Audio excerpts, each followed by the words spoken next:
Prezadas amigas, prezados amigos, como estão todos? Esperamos encontrar todos bem, com saúde, com disposição, sempre na esperança do Mestre Jesus para a melhoria das nossas vidas.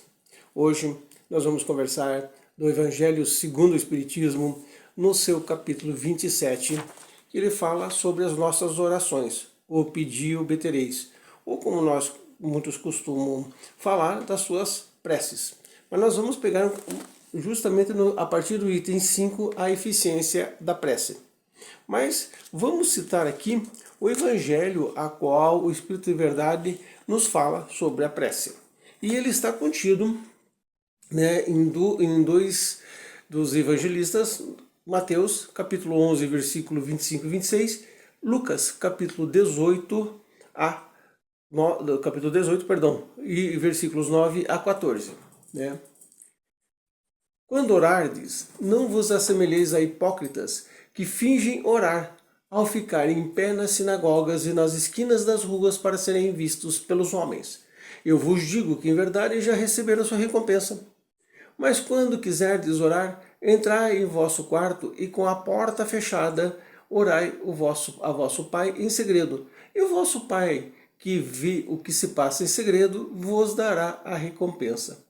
Não faleis muito em vossas orações, como fazem os pagãos que pensam que pela quantidade de palavras serão atendidos. Não vos torneis semelhantes a eles, pois o vosso Pai sabe o que tendes necessidade, mesmo antes de pedirdes. E aí nós já chegamos a uma polêmica muito grande. Se o evangelista, que cita Jesus, já diz que Deus já sabe o que nós necessitamos sem pedirmos, então por que nós vamos pedir, se ele já sabe? E é aí que nós vamos conversar sobre a eficiência da prece. E ele vai citar nesse item 5, mais uma parte do evangelista Marcos. Seja o que for que peçais da prece, crede que obtereis, e vos será concedido. Marcos, no seu capítulo 11, versículo 24. E a explicação do Espírito de Verdade. Há pessoas que contestam a eficiência da prece baseando-se no fato que, se Deus conhece as necessidades, não é necessário que a revelemos. Acrescentam ainda que, como tudo se encadeia no universo pelas leis eternas, as nossas preces não podem mudar as leis de Deus. Sem dúvida alguma, há leis naturais e imutáveis que Deus não anulará conforme os caprichos de cada um, mas daí a se acreditar que todas as circunstâncias da vida estejam subordinadas ao que se usa chamar de fatalidade é uma grande diferença. Se fosse assim, o homem seria apenas um instrumento passível, sem o seu livre-arbítrio, sem iniciativa, e nesse caso só lhe restaria curvar a cabeça aos golpes do acontecimento, sem procurar evitá-los. No entanto, Deus deu ao homem a razão, a inteligência para utilizar-se dela. Deu-lhe a vontade para querer e a atividade para ser ativo. Porém, tendo o homem liberdade e ação em todos os sentidos, seus atos lhe acarretam para si e para os outros consequências, conforme o que faça ou deixe de fazer. Então, qual é a eficiência da prece? Inclusive que ele nos cita aqui também, que Deus pode atender a alguns pedidos sem alterar a inutilidade das leis que regem o conjunto, desde que se submeta à soberana vontade. Então, do que adianta então nós rezarmos, ou orarmos, ou fazermos uma prece para Deus? Nós vamos entender o seguinte, que claro que temos as nossas necessidades, e essas necessidades, sejam elas materiais e espirituais, e é por isso que Jesus diz, primeiro a gente tem que procurar o reino dos céus e o resto vai sendo acrescentado. A gente já vai procurando as necessidades espirituais. O resto vai sendo acrescentado conforme o quê? Conforme aquilo que nós realmente queremos, aquilo que nós pretendemos. Afinal de contas, nós orarmos para termos uma vida melhor, nós orarmos para que as coisas melhorem na nossa vida, nós orarmos para que um filho nosso se encaminhe do melhor modo possível, para que uma pessoa se restabeleça de uma enfermidade, até para um ente nosso querido que retorna ao mundo espiritual, isso faz parte da nossa contestação perante Deus, das nossas solicitudes. Deus não é vamos dizer assim, um ser passivo, que simplesmente sabe o que você precisa, então vamos dar para ele, seja lá o que acontecer. Porque há uma variedade de intercessões para as nossas solicitações. E essa variedade de intercessões reage justamente no sentido de que, será que realmente eu quero isso? E se eu quero, o que eu estou fazendo para conseguir? Porque nós temos que ter a ação. A ação o que é? Primeiro, procurar o que eu quero fazer, o que eu tenho necessidade. E dentro dessa necessidade, procurar os meios para que eu chegue a esse objetivo, aquilo que eu quero. E aí eu vou solicitando nas minhas preces, através para os bons espíritos, ao meu espírito protetor, ao meu anjo da guarda, seja como é que você possa chamar ele, né? Através dessas solicitações, que ele me guie do melhor modo possível para a realização daquilo que eu estou querendo. Então vamos pegar um exemplo bem prático assim, né? Esse exemplo inclusive está aqui no Evangelho segundo o Espiritismo, nesse mesmo capítulo, no item 8. Ele vai dar um exemplo assim bem simples e prático, olha aqui, ó. Um homem está perdido num deserto, sofre terrivelmente de sede, sente-se desfalecer, cai ao chão, pede a Deus para ampará-lo e espera. Nenhum anjo vem lhe dar de beber. Contudo, um bom espírito lhe sugere a ideia de levantar e seguir por um atalho que se vê diante de si. Então, por um impulso instintivo, reúne forças e levanta-se e anda.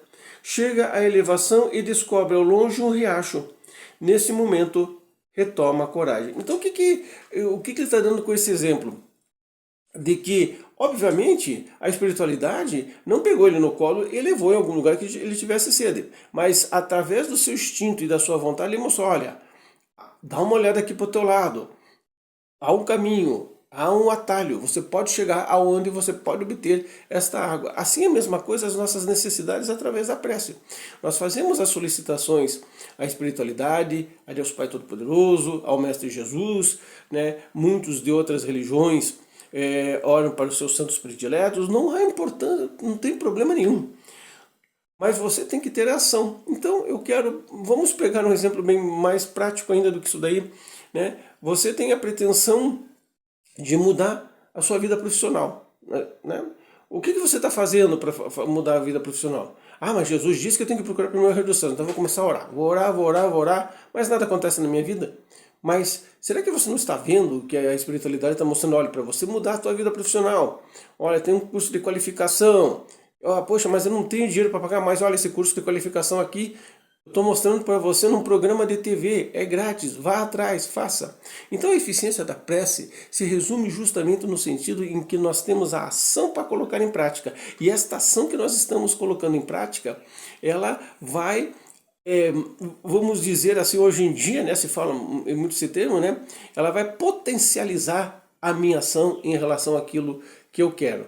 É claro que nós temos que pedir coisas relativamente boas para a nossa vida e para a vida das outras pessoas, né? Você pede para um filho que consiga um emprego, você pede para o seu filho ou para sua filha que ele, né, obtenha os melhores resultados num concurso, ou para entrar num colégio, ou para entrar na faculdade, mas o esforço dele vai depender também que a sua oração seja potencializada. Então a eficiência da prece é o que o Evangelho segundo o Espiritismo nos diz aqui, ó. Deus ampara aos que se ajudam a si mesmo conforme o ensinamento. Ajuda-vos e o céu vos ajudará, mas não aos que tudo esperam um socorro alheio, sem fazer uso de suas próprias capacidades. Infelizmente, a maioria prefere ver socorrida por um milagre do que ter que fazer algum esforço. As pessoas esperam que as coisas caiam no seu colo, que Deus joga, né, pegue no colo e leve lá. Não, Ele está te impulsionando a você melhorar, Ele está te impulsionando a você a fazer coisas boas.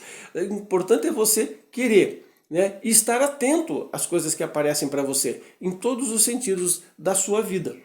Essa é a eficiência da prece, essa é a eficiência, né, das nossas solicitações, daquilo que está nesse capítulo 27, Pedis e obtereis do Evangelho segundo o Espiritismo, que é um livro que você deve ler, tem muita coisa interessante, muita coisa boa para você aprender, e esta parte da prece faz parte justamente desse sentido da nossa vida. Orar, sim, sempre.